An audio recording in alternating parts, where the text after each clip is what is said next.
Hey guys, it's Andrew Esquivel here, back with another review, and today I'm going to be reviewing the Roku 3. Now, this is the third generation or version, whatever you want to call it, of the Roku, which allows you to stream a lot of different channels. And now, I'm not talking like TV channels, but Roku has what they call these, like, I guess you'd say digital channels. Things like Netflix, Amazon Video, or Prime, Hulu, things like that. But it's not just those. You've got like hundreds, if not thousands of more to choose from, a lot of which are free, some you have to pay for. And it also plays video games like Angry Birds, which, in case you're wondering, Angry Birds comes preloaded onto the Roku. Now, let's go over the different connections. The previous versions of the Roku does not only have HDMI. They have some composite or some like their, I'm not sure what other connections they have, honestly, the old-fashioned style ones. This one simply has the HDMI, doesn't have any other video connections.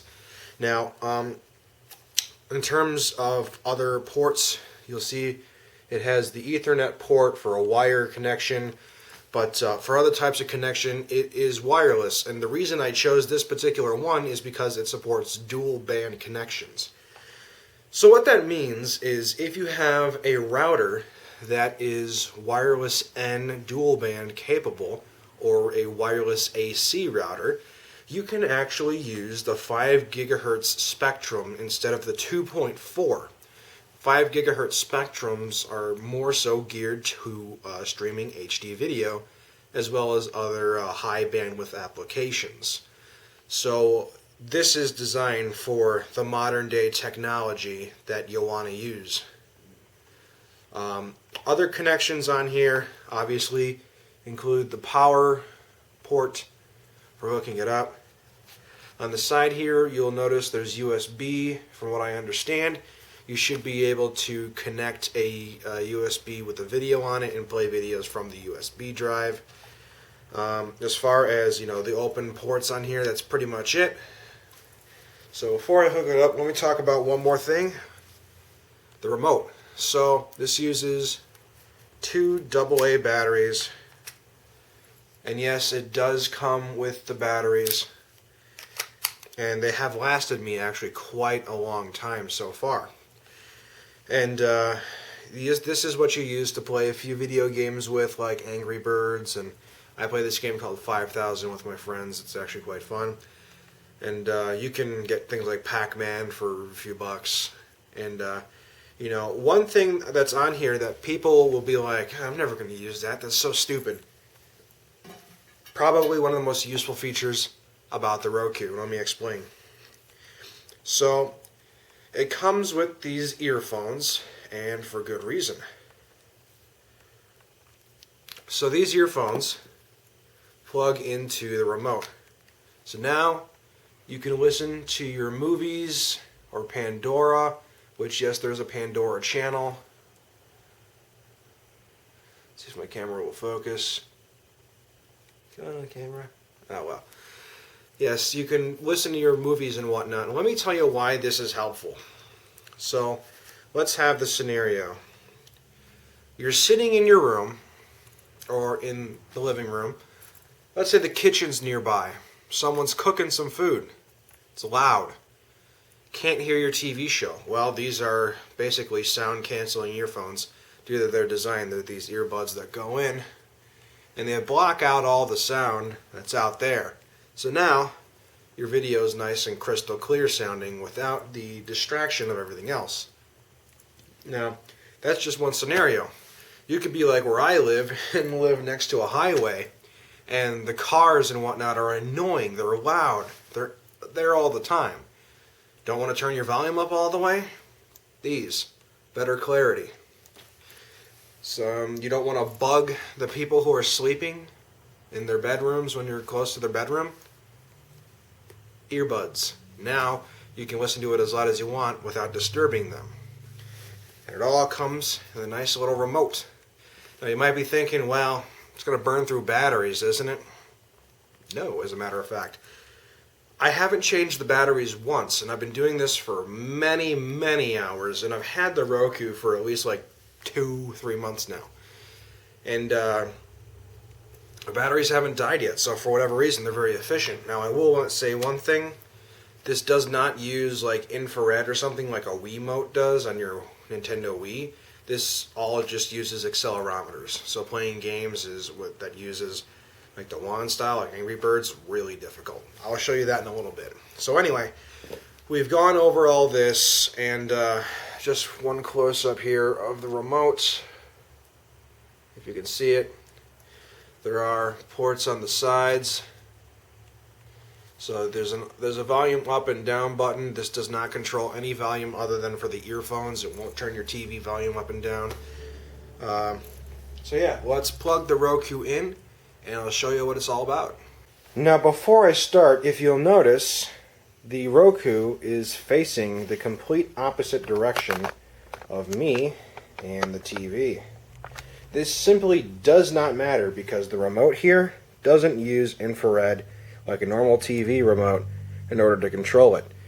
It wants to use, I believe, something like Bluetooth in order to connect. So it doesn't matter which way you orient the remote, it always does what it does, whether it's facing the Roku or not. And the signal of this will go up to like 30 feet, so you got some good distance. So this is what the Roku menu looks like. Before you even get to this, you have to set up the Roku with all the settings, and unfortunately you must submit billing information, whether it's PayPal or credit card or whatever, because there are channels you have to pay for or games you have to pay for. Now, you don't have to pay for anything up front, but if you want to purchase them, you have to have the billing information there. There's no option not to submit it. It's unfortunate, and you have to set up the Roku through a computer, which is also rather annoying. However, once you do that, you're here, and if you try to purchase something, it'll require you to type in a password that you would have previously configured, so people can't just go buying things without your permission. So now that that's said, let's go through all this. So these are the channels that I have set up right now. These are all free channels, and yeah, so you can get all those, but let's go to the channel store. This is where you get your channels. Now, these are all like featured channels. Not all of them are free. You can go to like these different categories like new, most popular, top paid, things like that. So we got a bunch of them, and there's more being added every once in a while. You can also get custom channels you can download from the internet and install to your Roku via the internet. You don't even have to put it on your Roku via flash drive or anything. So that's kind of neat. And let me just adjust the camera here real quick. There we go. So that's the channel store. The next thing we have is we can search for things across the channels. Settings. Let's go in here really quick. Now, network right here. This is where you set everything up. So I have mine connected to a 5 gigahertz connection on my wireless router. You can do dual band, where I've at one point, I think, had it connected to both 2.4 and 5 gigahertz for full dual band. But I prefer for it to stay strictly on 5 gigahertz because that spectrum isn't used by anyone in my area, so it's crystal clear. You can change the theme on the Roku to some other stuff. I wouldn't bother, none of the other themes are good. You can select a screensaver, and then I keep mine onto a clock. It's the best one they got. Display type. Okay, so because it's only HDMI, you don't have any other options than 720p and 1080. This is new because this version, since it's all HD, does have the 1080p option. I'm not sure if the previous versions of Roku had 1080p as an option, but since it is an option and my TV is 1080p, 1920 by 1080, I do use this option, so keep that in mind. Audio mode, so you can have stereo or surround sound. So yes, there are shows on Netflix and whatnot that do have surround sound capability. So does the Roku. Keep that in mind. That's also a good thing. You know, the sound effects volume, that's just for like when you click buttons on the remote, how loud do you want it to be. Remote pairing. You can pair multiple remotes, I believe, or something like that. The remote pairing can be a pain in the butt. I had to wait a few days for the update for the advanced remote controlling and stuff to play Angry Birds. So, you know, there's software updates, factory reset, and all that. So that's the settings overview. Other than that, there's not too much else to the Roku. So let's go to Angry Birds really quick because I want to show you something. And this is how things are going to work with the video games here. So let me zoom out a bit. And this may or may not be loud, so I'm going to adjust the volume. So yes, you can play Angry Birds on your Roku. And you'll see it's, you know, moving and whatnot. Now let's see. Let me show you something here. Since it's not, you know, based like a Wiimote, you can continue turning, and then suddenly it's like not working right. So it gets really annoying. It's all just based on how you held it and how fast you use the accelerometers. So it is actually really difficult to play games like this. So realistically, I would not purchase any games that require this type of function because it is relatively difficult to do. So it takes some finesse, and it takes a while to learn. And I'm also really bad at Angry Birds. So let's get out of there. If you want to go back to the home menu, my camera would focus. I don't know if it's going to focus. Anyway, there's a home button right here. Press that, brings you back to the main home page. So what we're going to do now is we're going to go to probably the most popular channel, which is Netflix. This is what most people get it for. And if you're considering buying this for Netflix, just know one thing. Netflix is losing a lot of shows because they have a contract with certain companies in order to keep their shows.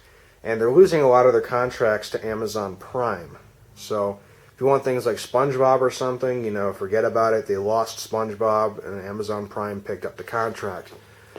So we've got a bunch of, you know, shows and whatnot. This is what the Netflix interface looks like on the Roku, which is different from device to device.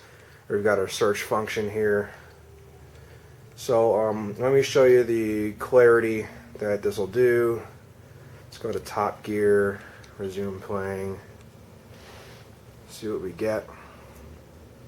It takes a few seconds to load, depending on your internet speed.